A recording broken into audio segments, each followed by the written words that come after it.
Hi, எல்லோருக்கும் வணக்கம். Welcome to உங்கள் நான் கமல் ஹாசன். ஸோ, இந்த வீடியோவில் நம்ம கமல் சார் பற்றின ஒரு புதிய தகவல் தான் டிஸ்கஸ் பண்ண போகிறோம். ஸோ, வீடியோக்குள்ளே போகிறதுக்கு முன்னாடி நம்ம சேனல் நீங்கள் புதுசாக இருந்தீங்கன்னா கண்டிப்பாக சப்ஸ்கிரைப் பண்ணிக்கோங்க, வீடியோ மறக்காமல் லைக் பண்ணிக்கோங்க. இப்போ நம்ம வீடியோக்குள்ளே போகலாம். ஸோ, இன்றைக்கி பார்க்க போகிற முதல் டாபிக் வந்து பார்த்தீங்கன்னா இந்தியன் 2. ஸோ, தள்ளி போகும் இந்தியன் 2 அப்படின்ற மாதிரி சில ரஜினி ரசிகர்கள், அதாவது மென்டலன்ஸ் அப்படின்னு சொல்லிட்டு நம்ம வந்து ரொம்ப உரிமையாக வந்து கூப்பிடுவோம். ஸோ, அவனுங்க வந்து பரப்பிட்டு இருக்கானுங்க. என்ன அப்படின்னா இந்தியன் 2 இன்னும் வந்து ஒரு பாடல் வந்து எடுக்க வேண்டியது இருக்கான். அதனால் படத்தை வந்து பார்த்தீங்கன்னா ஜூனில் ரிலீஸ் பண்ண முடியாத ஒரு சூழ்நிலையில் இருக்காங்களாம். சரிங்களா? அதனால் ஜூனில் வந்து பார்த்தீங்க அப்படின்னா இந்த படம் வந்து ரிலீஸ் ஆகாது அப்படின்ற மாதிரி வந்து கம்பி கட்டுற கதையெல்லாம் வந்து விட்டுட்டுருக்கானுங்க. அதாவது Lyca productions, Shankar sir, Kamal sir எல்லாம் சேர்ந்து இந்தியன் 2 ஜூனில் ரிலீஸ் ஆகுதுன்னு சொல்லி போஸ்டரே அடிச்சிட்டாங்க. இனிமேலும் வந்து பார்த்தீங்கன்னா இவனுங்க வந்து பார்த்தீங்கன்னா மென்டல் அப்படிங்கிறத க்ளீனாக ப்ரூவ் பண்ணிட்டே இருக்கானுங்க அப்படிங்கிறது பார்க்க முடியுது. எல்லாம் வைத்தெரிச்சல் அப்படிங்கிறது தான். ஏன்னா இப்போ ரீசெண்டாக கமல் சார் கூட வெளிவந்த டீசர்லாம் வந்து பயங்கரமான ஒரு ரேஞ்ச் வந்து போச்சு.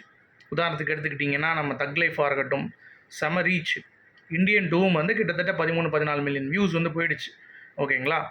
ஆனாலும் இப்போது லோகேஷ் அவர்களுடைய இந்த படம் 171 வந்துச்சுல்ல, அந்த படம் வந்து பார்த்தீங்கன்னா கொஞ்சம் அந்தளவுக்கு ஓரளவுக்கு தான் போகுது. ஏன்னா லோகேஷ் அப்படிங்கிறப்ப கொஞ்சம் வந்து ஏதாவது விக்ரமை மீட் பண்ணிருச்சு அப்படின்ற மாதிரிலாம் வந்து உருட்டிகிட்டு இருக்கானுங்க. சரியா? இன்னொரு பக்கம் வந்து இந்த படம் ஒரு பக்கம் இருந்தாலும் வேட்டையன் அப்படிங்கிறது சுத்தமாக வந்து ஹைப் இல்லாமல் வந்து ரஜினி அவர்களுக்கு வந்து போய் கொண்டு இருக்குது.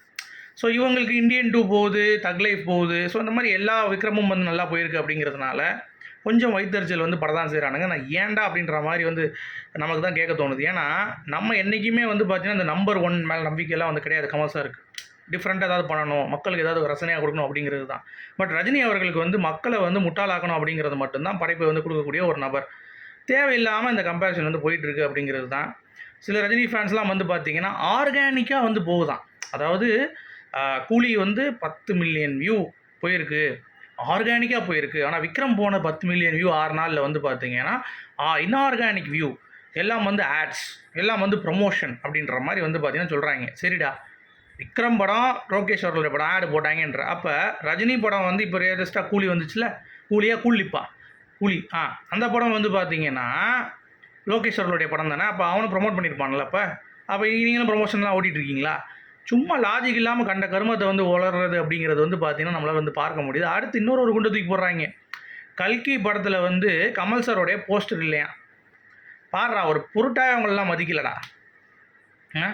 பார்த்தியா, 27 ஜூன் சொல்லிட்டு தக் லைஃப் படத்தோடைய டேட் வந்து அனௌன்ஸ் பண்ணிட்டானுங்க. ஆனால் உள்ளே வந்து கமல் சாரோடைய ஒரு முகம் கூட வந்து இல்லை. அதுவும் இல்லாமல் அந்த போஸ்டரும் காப்பி அடிச்சிருக்கானுங்க டியூன் படத்துலேருந்து அப்படின்ற மாதிரி உருட்ட ஆரம்பிச்சிட்டானுங்க திருப்பியும். அதாவது என்னென்ன பண்ணுறதுனே தெரில. ஏன்னா கமல் சார் வந்து என்னென்னமோ பண்ணி படங்கள் வந்து வெரைட்டி ஆஃப் இது கொடுக்குறப்ப இவர் வந்து பார்த்தீங்கன்னா இன்னும் வந்துட்டு வாய் அப்படின்னு லிஸ்ட்டு என்னப்பா பண்ணுற அப்படின்ற மாதிரிலாம் வந்து பேசிட்டு டைலாக் பேசிகிட்டு இருக்கிறதுனால காண்டாவது போல் அவங்களுக்கே. என்னடா இந்த ஆள் வேறு பயங்கரமாக பண்ணுறாப்புல, நம்ம ஆள் வந்து ஒன்றும் பண்ண மாட்டுறாப்புல, சும்மா வந்து இது பண்ணிகிட்டு இருக்காப்புலங்கிற ஒரு இது வந்துருச்சு போல் பயம். அதனாலேயே என்னத்தையாவது வந்து உலகிட்டு இருக்குது அப்படிங்கிறது வந்து பார்க்க முடிஞ்சிச்சு. எனக்கு அவங்கெல்லாம் பார்த்தா ரொம்ப பாவமாக இருக்குது அப்படிங்கிறது தான். ஸோ நிறைய பேர் வந்து விமர்சனம் வந்து பண்ண ஆரம்பிக்கிறாங்க அப்படிங்கிறது பார்க்க முடியுது. ஸோ வயிறு எரிய தான் செய்யும். ஜெலுசில் ஒன்று இருக்குது, அதை எடுத்து அப்படியே மடக்குன்னு ஃபுல்லாக குடிச்சிட்டிங்கன்னா சரியாக போயிடும் அப்படிங்கிறது தான் பாயிண்ட்டு. சரியா? சரி, கம்மிங் பேக் டு கல்கி 2898 AD 27 ஜூன் படம் வந்து பார்த்தீங்கன்னா ரிலீஸ் ஆக போகுது அப்படின்னு சொல்லிட்டாங்க. ஸோ கமல் சாரோடைய கேரக்டரை இன்னும் வந்து வெளியே கொண்டு வரலை. ஸோ பயங்கர சஸ்பென்ஸாக இருக்காங்க. எப்படி ரோலெக்ஸில் வந்து சூர்யா வந்து ஒரு கூஸ் பம்ப்ஸ் வந்து மொமெண்ட் க்ரியேட் பண்ணாரோ அதே மாதிரி கல்கியில் வந்து பார்த்தீங்கன்னா நீ தேட்டருக்கு வாடா, கமலஹாசன் ஒருத்தர் இருக்கார், ஸ்பெஷல் பேக்கேஜ் எப்போ வருவார்னு தெரில. ஆனால் வர்ற அந்த 5 நிமிஷம் படத்தில் வந்து பார்த்தீங்கன்னா வேறு மாதிரி இருக்கும் அப்படின்ற மாதிரி வந்து ப்ராமிஸ் பண்ணியிருக்காங்க. ஸோ இதுலேயும் நாகார்ஜுன் வந்து எல்லாத்துலேயுமே இருக்கார். இப்போ நம்ம சொல்லுவோம்ல, கடவுள் தூணிலும் இருப்பால் துரும்பிலும் இருப்பால் அப்படின்ட்டு, அந்த மாதிரி எல்லாத்துலேயும் அவர் வந்து இருக்கார் அப்படின்ற மாதிரி ஒரு இது சொல்லிட்டார், ஒரு கோடு மாதிரி. இன்னும் வந்து நம்மளால் புரிஞ்சிக்க முடியல என்ன மீன் பண்ணுறாங்க அப்படின்னு சொல்லிட்டு. பட் பிஸ்னஸுக்காக கமல் சாரை வந்து பார்த்தீங்கன்னா ஒரு சர்ப்ரைஸ் ஃபேக்டராக வந்து கல்கி டீம் வந்து வச்சுருக்காங்க அப்படிங்கிறது தான். இது சில ரஜினி ஃபேன்ஸ்க்கு வந்து புரியல. ஏன்னா போஸ்டரில் போடலை, ஏன் போஸ்டரில் போடலை அப்படின்ற மாதிரிலாம் வந்து கேட்டுட்ருக்காங்க. ஸோ இட்ஸ் வந்து ஒரு கெஸ்ட் ரோல், ஒரு அப்பியரன்ஸ் அப்படிங்கிற மாதிரி தான் சொல்கிறாங்க. பார்ட் 2ல் தான் ஒரு மெயினான ரோல் வந்து கமல் சாருக்கு இருக்கும் அப்படின்ற மாதிரி சொல்கிறாங்க.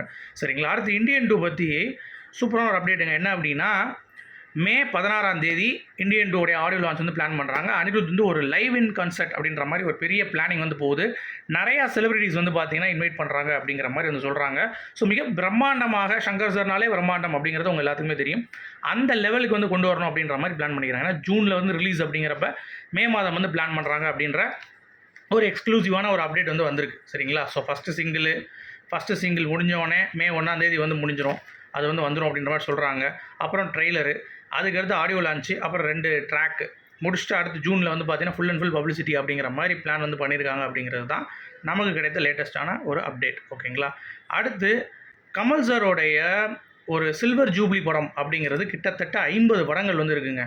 அது வந்து ஒருத்தர் நல்ல ஒரு ஆர்டிகுலேட் வந்து பண்ணியிருந்தார். கிட்டத்தட்ட தமிழில் 23 படம், ஹிந்தியில் 9 படம், தெலுங்கில் 6 படம், கன்னடாவில் 2, மலையாளத்தில் 2, பெங்காலியில் 1.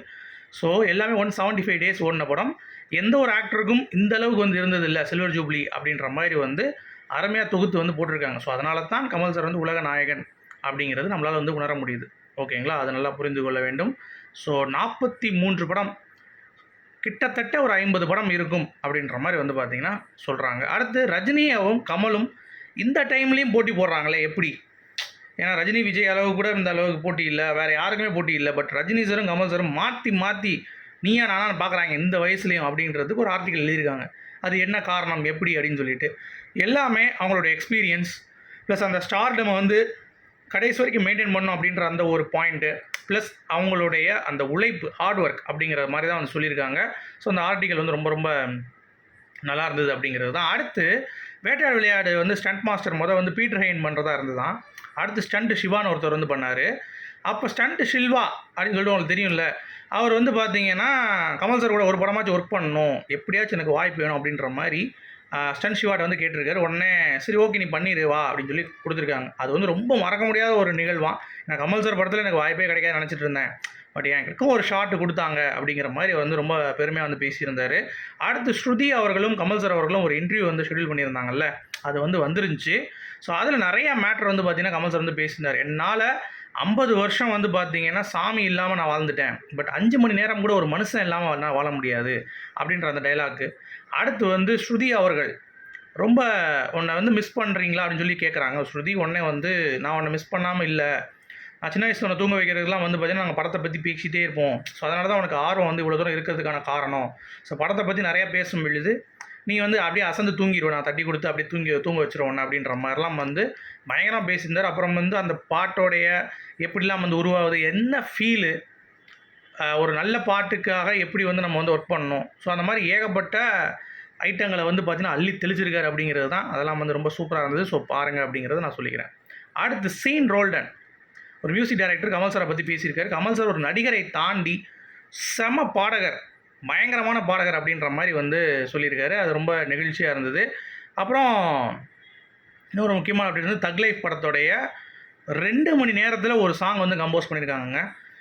ஏஆர் ரஹ்மான் மிரண்டே போயிட்டாராம். ஒரு லிரிக் வந்து கமல் சார் கொடுத்தாராம். அதை பார்த்தோன்னே பக்காவாக இருக்குது சார்னு சொல்லிட்டு உடனே டியூன் போட்டாங்களாம். இது வரைக்கும் ரஹ்மானோடைய ஹிஸ்ட்ரியிலே வந்து பார்த்திங்கன்னா 2 ஹவரில் அப்படி ஒரு பாட்டை வந்து கம்போஸ் பண்ணதில்லை. ஸோ சூப்பராக வந்திருக்கு. கமல் சாரும் இந்த ஸ்ருதி இன்டர்வியூவில் வந்து சொல்லியிருந்தார், செம்மையாக வந்து வந்திருக்கு. அப்புறம் ஏஆர் ரஹ்மானே அவர் அடையாளப்படுத்தியது ஏஆர் ரஹ்மான் சார் அப்படின்னு சொல்லிட்டு அதெல்லாம் வந்து ரொம்ப செம்மையாக இருந்தது. ஸோ உங்களுடைய கருத்துக்கள் சொல்லுங்கள். மீண்டும் நாளை இன்னொரு சந்திப்போம். அது வரைக்கும் குட் பை.